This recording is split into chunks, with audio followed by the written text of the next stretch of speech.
नमस्कार दोस्तों, मेरे चैनल पे आपका स्वागत है। तो गुड मॉर्निंग। तो कुछ दिन वीडियो नहीं आ पाई, थोड़ा बिजी थे। तो सीएम के टूर में बिजी थे, तो सीएम सर के साथ ड्यूटी लगी थी, तो इसलिए बिजी थे। तो आज हम 15 क्वेश्चन 16 क्वेश्चन तो कर चुके हैं, हम 17वां क्वेश्चन करने वाले हैं। तो चलते हैं क्वेश्चन की ओर। हॉर्न का प्रयोग करना वर्जित है, मतलब हॉर्न बजाना मना है। तो उन्होंने पूछा है कि हॉर्न बजाना मना है, तो अस्पताल और अदालत के पास हॉर्न बजाना मना है। तो ये तो सबको पता ही होगा। रियर व्यू शीशा का प्रयोग होता है। तो रियर व्यू शीशे का प्रयोग कहाँ पे होता है, आपको पता ही होता है। रियर व्यू शीशा पीछे से आने वाले वाहन यातायात को देखने के लिए, ठीक है ना। तो अपने क्वेश्चन को अच्छे से पढ़ के उसका आंसर देना है, ठीक है ना। चलते हैं अगले क्वेश्चन की। गतिमान वाहनों से चढ़ना या उतरना, तो मतलब चलते वाहन में चढ़ना या उतरना सभी प्रकार के वाहनों से निषेध है, मतलब सभी प्रकार के वाहनों से मना है। मतलब हम चलते चलते वाहन, चाहे वो 2 की स्पीड से चल रहा है, चाहे वो 5 की स्पीड से चल रहा है, उन पे चढ़ना या उतरना मना है। वैसे लोग चढ़ जाते हैं, पर मतलब नियमानुसार उनमें मना है, ठीक है। चलते अगले क्वेश्चन की ओर। वाहन खड़ा करना स्वीकृत है, मतलब वाहन जहाँ पे हम वाहन खड़ा कर सकते हैं, ठीक है ना। जहाँ पे हम वाहन खड़ा करना स्वीकृत है, मतलब हमारे को वहाँ पे वाहन खड़ा करने की इजाज़त है। तो वो जहाँ पर वाहन खड़ा करना निषेध नहीं हो, वहाँ मतलब जहाँ पे नो पार्किंग का बोर्ड नहीं लगा हो और हमारे को वाहन खड़ा करने की वहाँ पे परमिशन मिली हो कि हाँ यहाँ पे आप वाहन खड़ा कर सकते हो, ठीक है ना। वहाँ पे आप वाहन खड़ा कर सकते हो। तो चलते हैं हम अगले क्वेश्चन की ओर।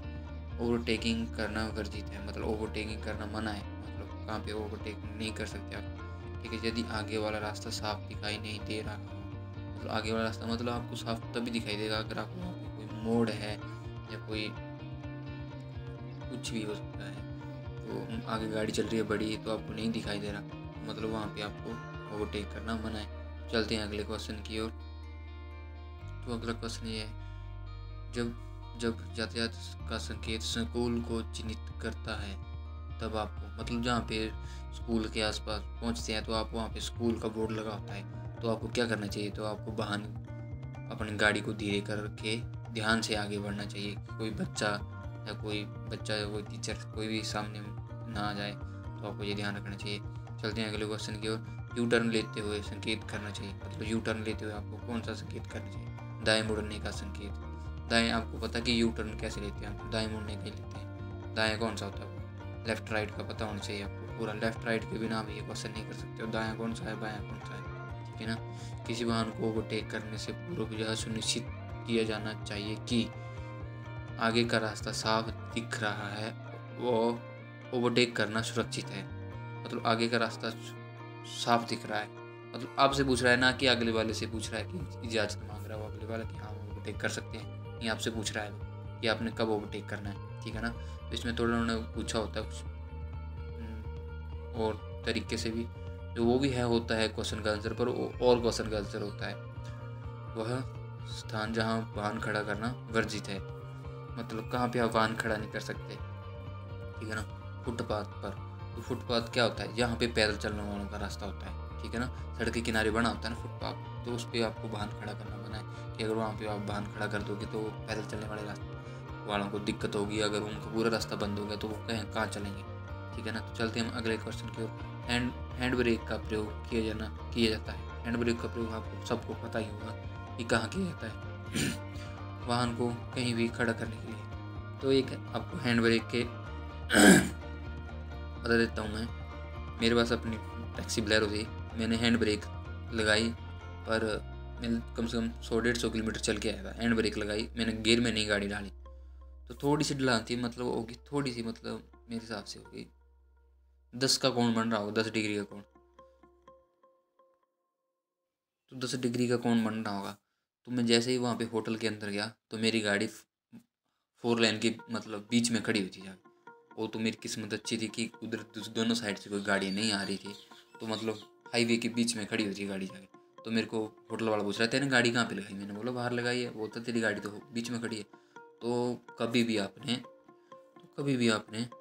जब भी वो हैंड ब्रेक लगानी है तो क्या करना है, साथ में हैंड ब्रेक लगानी है और गियर जरूर डालना है, उसको गियर में गाड़ी जरूर डालनी है, ठीक है ना। अगर आप ज़्यादा उतराई पे या ढलान पे खड़े हो तो आपने वहाँ पे उस गाड़ी को टायर के साथ पत्थर जरूर लगाना है, ठीक है ना। ये आपके सुरक्षित रखता है आपकी गाड़ी को, ठीक है ना। चलते हैं हम अगले क्वेश्चन की ओर। अगला क्वेश्चन है,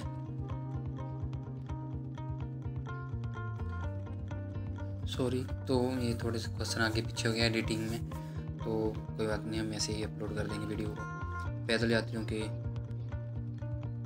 नुकीले मोड़ पर वहाँ ठहरे वाहन के नज़दीक से रास्ता पर पार नहीं करना चाहिए, क्यों? मतलब जो आपका मोड़ के ऊपर ठहरा हुआ है तो उसके आप नज़दीक से रास्ता पार क्यों नहीं करने? दूर से आने वाले वाहन के चालक सड़क पार करने वाले व्यक्ति को नहीं देख सकते। अगर जब आपको मतलब तो आगे वाहन खड़ा है आपसे, तो आपको नज़दीक से रास्ता पार नहीं करना चाहिए। जैसे आप नज़दीक से रास्ता पार करें तो जो आपसे आगे वाहन खड़ा है तो उनको पता नहीं चलेगा कि वो रास्ता कोई पैदल यात्री रास्ता पार कर रहा है, तो आपको थोड़ा दूर से पीछे से रास्ता लेनी चाहिए गाड़ी को, ठीक है ना। तो ये आपको ऐसा तब पता लगता है जब आपसे आगे कोई ट्रक चल रहा हो, तो आपको छोटी गाड़ी पीछे है तो आपको एकदम से आगे नहीं देना। तो कोई आगे से एकदम से बच्चा या कोई बुजुर्ग निकल जाता है, गाड़ी खड़ी हो तो उसके निकल जाता है, तो आप एकदम से फिर आप पूछते हो कि नहीं उसकी गलती, तो उसको कैसे पता कि उसको नहीं दिख रहा कि आप उधर से कोई गाड़ी आ रही है नहीं है, ठीक है ना। तो ये वाला क्वेश्चन भी ये पूछते हैं। तो अगला क्वेश्चन है, जिस रास्ते पर आप जा रहे हैं उसकी बाईं ओर मुड़ने के लिए आप अवश्य कहिए। रास्ते बाईं ओर मुड़ने का संकेत देते हुए रास्ते के बाईं ओर आते हुए बाईं ओर मुड़ना चाहिए, ठीक है ना। मतलब आपको बाईं ओर मुड़ना है जिस हाथ से आप लिखते हो, तो आप मतलब अब दाईं ओर चल रहे हो तो आपको हाथ का संकेत भी करना चाहिए और इंडिकेटर भी लगा लेना चाहिए, ठीक है ना। और मध्य आते होते हुए अब तो आपको मोड़ लेना चाहिए, मतलब ठीक है ना। आपका हाथ का इशारा और इंडिकेटर देते हुए अपने बाएं तरफ मोड़ लेना चाहिए। चलते अगले क्वेश्चन की ओर। आप रात्रि के समय हेडलाइट हाई बीम पर रखकर वाहन चला रहे हैं और विपरीत दिशा से एक अन्य वाहन आ जाए तो आपको हेडलाइट को मध्य कर देना चाहिए जब तक कि सामने वाला वाहन निकल जाए। मतलब आपको हेडलाइट में जो लो बीम कर लेना चाहिए, मतलब आपको गाड़ी का जो लाइट है उसको लो बीम कर लेना चाहिए। एंड मतलब आपको टिप्पर और लोकल भाषा में टिप्पर बोलते हैं, टिप्पर का इस्तेमाल कर लेना चाहिए, ठीक है ना। तो जो गाड़ी रेगुलर चलाता है मतलब उनको तो पता होता है कि टिप्पर का प्रयोग कर लेना चाहिए। जगह जगह पे लिखा होता है कि टिप्पर का प्रयोग करें, गाड़ियों के पीछे लिखा होता है कि टिप्पर का प्रयोग करें, ठीक है ना। तो रात्रि के समय हमें टिप्पर का प्रयोग करना चाहिए। चलते हैं अगले क्वेश्चन की ओर। वाहन चालक अपनी दाईं हथेली झुकाकर बाहर निकालता है और अपनी भुजा को ऊपर नीचे कई बार घुमाता है, तो आपको समझ लेना चाहिए कि वह वाहन की गति को मद कर रहा है, ठीक है ना। तो जब ट्रक ड्राइवर अपनी थोड़ी सी हाथ बाहर निकालता है, आगे पीछे और करता है, तो मतलब वो कर रहा है कि गाड़ी को स्लो कर दिया जाए, थोड़ा मद कर रहा है, ठीक है ना। तो समझ जाना चाहिए। तो ये थे भाई कुछ क्वेश्चन। तो यातायात संकेत भी हम आज यातायात संकेत भी करेंगे 5, ठीक है ना।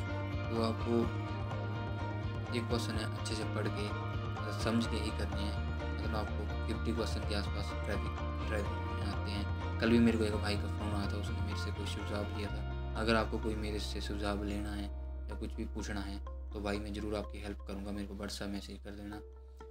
तो भाई वीडियो को लाइक और शेयर ज़रूर करना और अपने दोस्तों को शेयर ज़रूर करना और चैनल को सब्सक्राइब ज़रूर करना, ठीक है। तो ये संकेत क्वेश्चन है कुछ, तो आप इनको देख लीजिए, अपना स्क्रीनशॉट ले लीजिए। मतलब ये लाल बना है। संकेत 3 प्रकार के होते हैं, सूचनात्मक, चेतावनी, आदेशात्मक, ठीक है ना। तो इनमें तीनों बताए इन्होंने। देखो एक ट्रायंगल, तो इसमें आपने ये देख लेना कि कैसे कैसे संकेत है। इनको आपने मतलब अपने दिमाग में बैठा लेना है, अच्छे से बिठा लेना है।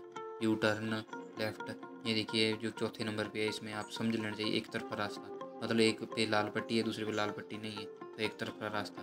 वो भी पूछ लेगा वो कि एक तरफा रास्ता, तो इनको आपने सोच समझ के करना है वहाँ पे।